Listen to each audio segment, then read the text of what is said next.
Дорогие присутствующие, уважаемые баканцы, начинаем траурный митинг прощания с Булакиным Николаем Генриховичем, главой города Абакана.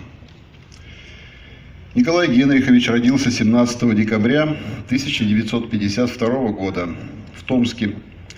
Окончил в 1976 году Московский государственный университет имени Ломоносова. Механико-математический факультет. В 1982 году защитил кандидатскую диссертацию по специальности автоматизированные системы переработки информации и управления. Кандидат технических наук. Начал трудовую деятельность инженером конструкторского бюро научно-производственного объединения «Энергия» в городе Москве. 1976 год. С 1982 по 1991 годы преподавал в вузах Хакасии. В 1984 году стал заведующим кафедрой высшей прикладной математики в Политехническом институте Абакана.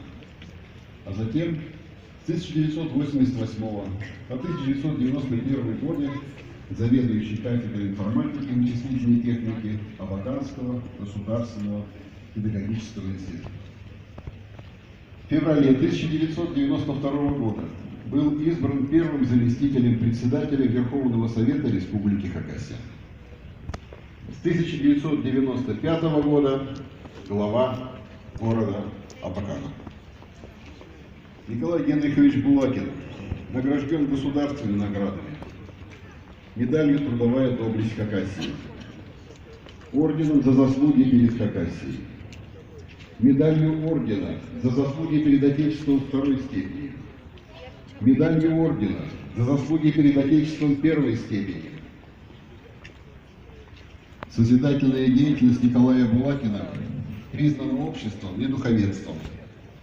Он награжден орденом святого благоверного князя Даниила Московского третьей степени, орденом чести и пользы за развитие меценатства, премией Международной академии общественных наук за обустройство земли российской в номинации «За единство российского государства» с вручением ордена Иван Калита, орденом Русской православной церкви преподобного Серафима Саровского третьей степени, орденом преподобного Сергия Радонежского.